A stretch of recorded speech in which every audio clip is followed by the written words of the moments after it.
PM classes.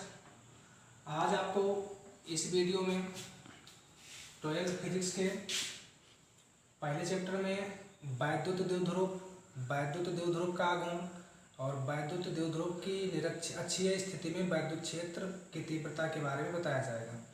जैसा कि आपके सामने देखिए, आपको एक चित्र दिख रहा है। इसमें हम इस बिंदु को ए मान सकते हैं और इस बिंदु को बी मान सकते हैं। एक पर माइनस क्यू आवेश है और एक पर प्लस क्यू आवेश है। इन दोनों के बीच की दूरी को हमने 2l माना है। यही वैद्युत द्विध्रुव है। वैद्युत द्विध्रुव एक ऐसा निकाय है जिसमें दो बराबर तथा विपरीत आवेश एक दूसरे से अल्प दूरी पर स्थित होते हैं। देख सकते हैं यहाँ पर एक आवेश माइनस क्यू और एक आवेश प्लस क्यू, मतलब दोनों आवेश बराबर और विपरीत हैं और इनके बीच की अल्प दूरी जो हमने 2l, इसको 2l माना है। तो फिर जो इसकी वैद्युत द्विध्रुव की डेफिनेशन परिभाषा बनेगी वो बनेगी, वैद्युत द्विध्रुव एक ऐसा निकाय है जिसमें दो बराबर व विपरीत आवेश एक दूसरे से अल्प दूरी पर स्थित होते हैं। अगर हमको इस वैद्युत द्विध्रुव का आघूर्ण ज्ञात करना है तो वैद्युत द्विध्रुव के आघूर्ण को हम P से प्रदर्शित करते हैं और इस वैद्युत द्विध्रुव का आघूर्ण दोनों आवेशों में से हम चाहे माइनस क्यू या प्लस क्यू, दोनों आवेशों में से कोई भी एक आवेश ले सकते हैं। तो दोनों आवेशों में से किसी एक आवेश तथा उन दोनों आवेशों के बीच की अल्प दूरी मतलब 2l के गुणनफल को हम वैद्युत द्विध्रुव का आघूर्ण कहते हैं। मतलब P बराबर या हम माइनस क्यू ले या प्लस क्यू ले, चिन्ह हमको लिखना नहीं है। तो एक आवेश तथा दोनों के बीच की अल्प दूरी 2l, तो P इक्वल टू 2ql, ये हमारा वैद्युत द्विध्रुव का आघूर्ण होता है। अब अगर मान लीजिए हमको इस वैद्युत द्विध्रुव की अक्षीय स्थिति में वैद्युत क्षेत्र की तीव्रता ज्ञात करनी है, तो फिर उसके लिए हम मानते हैं ये बिंदु B है और इससे थोड़ी दूरी पर यहाँ कोई बिंदु हम C मानते हैं। 2l A और B के बीच की दूरी, अगर इसको हम मध्य बिंदु O मान लें तो यहाँ से यहाँ तक की दूरी हमारे पास l हो जाएगी और यहाँ से यहाँ तक की दूरी भी l हो जाएगी। और इस मध्य बिंदु O से हम ये मानते हैं कि बिंदु C तक की दूरी जो है वो है r। अब जैसा कि आप चित्र में देख सकते हैं, दो आवेश एक माइनस क्यू और एक प्लस क्यू है। तो इस बिंदु पर वैद्युत क्षेत्र की दो तीव्रताएं होंगी, एक माइनस क्यू आवेश के कारण और एक प्लस क्यू आवेश के कारण।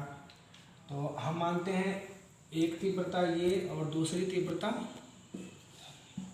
ये हो गया हमारा E1 और ये हो गया E2। किसी भी व्यंजक की व्युत्पत्ति करने से पहले हमने आपको ये बताया है कि उस व्यंजक के चित्र में जो कुछ भी होता है वो हमको लिखना होता है। अब अगर आप चित्र पे आइए तो यहाँ पर आपको दिखेगा वैद्युत क्षेत्र में एक माइनस क्यू आवेश है, एक प्लस क्यू आवेश है। इन दोनों के बीच की अल्प दूरी 2l है। इन दोनों आवेशों के मध्य बिंदु O से, इन दोनों आवेशों के बीच की दूरी जो 2l है उसके मध्य बिंदु O से स्मॉल r मीटर की दूरी पर कोई बिंदु C है जिस पर हमें वैद्युत क्षेत्र की तीव्रता ज्ञात करनी है। तो चलिए हम जब इसका डेफिनेशन लिखेंगे तो लिखेंगे, माना एक वैद्युत द्विध्रुव AB किसी ऐसे माध्यम में स्थित है जिसका परावैद्युतांक कैपिटल K है। फिर से एक बार सुनिए, माना वैद्युत द्विध्रुव AB किसी ऐसे माध्यम में स्थित है जिसका परावैद्युतांक कैपिटल K है। वैद्युत द्विध्रुव माइनस क्यू आवेश व प्लस क्यू आवेशों से मिलकर बना है जिसके बीच की अल्प दूरी l और m 2l है।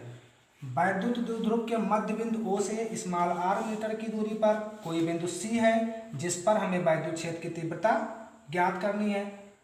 या वैद्युत द्विध्रुव AB के अक्षीय स्थिति पर कोई बिंदु C है जिस पर हमें वैद्युत क्षेत्र की तीव्रता ज्ञात करनी है। जैसा कि अब आप देखिए यहाँ से यहाँ तक की दूरी r है। अगर हम माइनस क्यू आवेश के लिए यहाँ से यहाँ तक की दूरी निकालें तो ये पूरी दूरी हमको r दी हुई है और यहाँ से यहाँ तक की दूरी हमको l दी हुई है।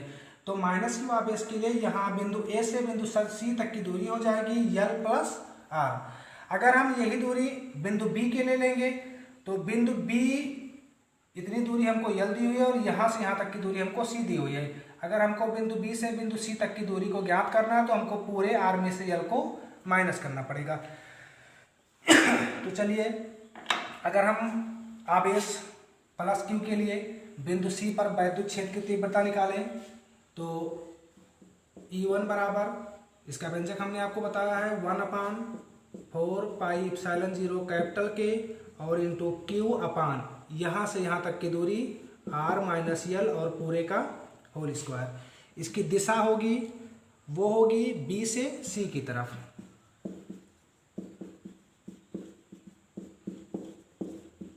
पुनः अगर हम दूसरे आवेश माइनस क्यू के लिए बिंदु सी पर वैद्युत क्षेत्र की तीव्रता निकालें तो E2 बराबर 1/4πε0 कैपिटल के और into Q upon R plus L का होल स्क्वायर। इसकी दिशा प्लस क्यू आवेश की दिशा बी से सी की तरफ थी, लेकिन यहाँ पर हम देख सकते हैं कि E2 की दिशा इसी तरफ है, मतलब सी से ए की तरफ। तो सी ए की दिशा में ये हमारा माइनस क्यू आवेश और प्लस क्यू आवेश के कारण बिंदु सी पर अलग अलग कितनी वैद्युत क्षेत्र की तीव्रता होगी, ये उन दोनों का व्यंजक है। लेकिन हमको इस बिंदु सी पर पूरे वैद्युत द्विध्रुव निकाय के कारण वैद्युत क्षेत्र की तीव्रता ज्ञात करनी है।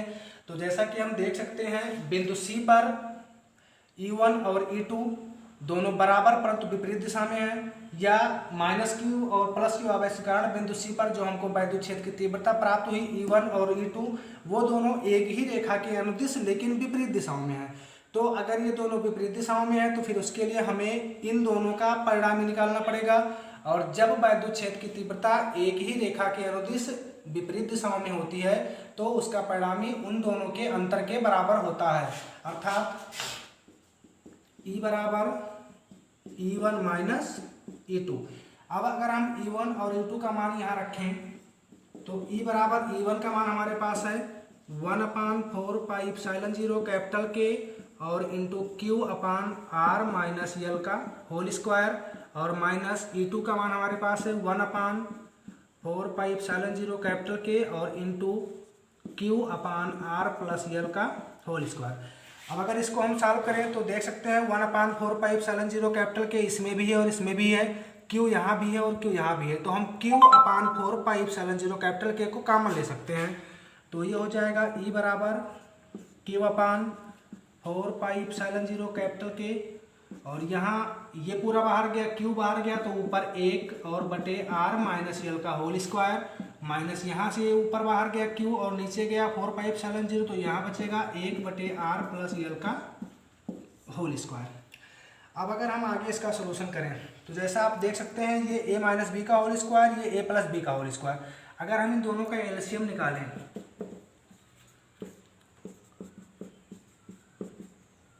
तो इन दोनों का जो लासा होगा वो होगा r प्लस यल का होल स्क्वायर और इंटू आर माइनस यल का होल स्क्वायर, या हम इसको अगर चाहें तो फिर इसको R square minus L square और पूरे का होल स्क्वायर भी लिख सकते हैं। यहाँ हमारे पास आर माइनस यल का होल स्क्वायर है और यहाँ ये आर प्लस यल का होल स्क्वायर है। इन दोनों में यहाँ हमको एलसीएम प्राप्त हुआ R square minus L square का होल स्क्वायर, तो हमको इसके हर में और इसके हर में देखने पर ये पता चलेगा कि इस पूरे पद में इसके हर में आर प्लस यल के होल स्क्वायर से गुणा किया गया और इसके लिए आर माइनस यल के होल स्क्वायर से गुणा किया गया है। तो अगर हम उस प्रोसेस को करते हैं तो ये आर प्लस यल का होल स्क्वायर और माइनस आर माइनस यल का होल स्क्वायर, अगर इसको हम आगे सॉल्व करें तो ये हो जाएगा E बराबर 1Q/4πε0 कैपिटल के और इंटू ये a प्लस बी का होल स्क्वायर मतलब a square plus B square minus 2ab, ये a माइनस बी का होल स्क्वायर मतलब a square minus plus B square minus 2ab। तो अगर हम सूत्र लगाएं तो R square plus L square plus 2rl minus R square plus L square minus 2rl बटे ये R square minus L square का होल स्क्वायर, या E बराबर Q/4πε0 कैपिटल के और इंटू अगर हम इस ब्रैकेट को हल करें तो R square plus L square plus 2rl minus जब भी ब्रैकेट के अंदर जाएगा तो ब्रैकेट के भीतर जितने भी पद होंगे सबके चिन्ह बदल जाएंगे, तो ये minus R square minus L square और माइनस माइनस प्लस 2rl और बटे R square minus L square का होल स्क्वायर। जैसा कि यहाँ minus R square plus R square cancel हो जाएगा, plus L square minus L square cancel हो जाएगा, तो यहाँ हमको मिलेगा E बराबर Q/4πε0 कैपिटल के और इंटू 2RL और 2RL 4RL बटे R square minus L square का होल स्क्वायर। अगर हम 4RL को चाहें तो Q अपान 4πε0 कैपिटल के और इंटू 2 R और यल के रूप में लिख सकते हैं, और ये R square minus L square का होल स्क्वायर। इसके अभी तुरंत पहले हमने बताया है 2QL बराबर P होता है, तो अगर हम इस Q को भीतर लेकर के जाएं तो E बराबर ये हो जाएगा 1 बटे 4πε0 कैपिटल के इंटू 2। अगर हम इस Q को यहाँ करें तो 2 और R को बाहर करें तो Q जाएगा, तो यहाँ पर जाएगा 2QL, और अगर R ब्रैकेट के बाहर हो गया तो इसको भी इस तरीके से ले सकते हैं, और ये R square minus L square का होल स्क्वायर। 2QL ये वैद्युत द्विध्रुव का आघूर्ण है, वैद्युत द्विध्रुव का आघूर्ण मतलब P हो जाएगा। तो अगर हम चाहें तो इसको 1/4πε0 कैपिटल के इंटू 2 और 2QL को हटा करके P इंटू आर और upon R square minus L square का होल स्क्वायर। क्यों?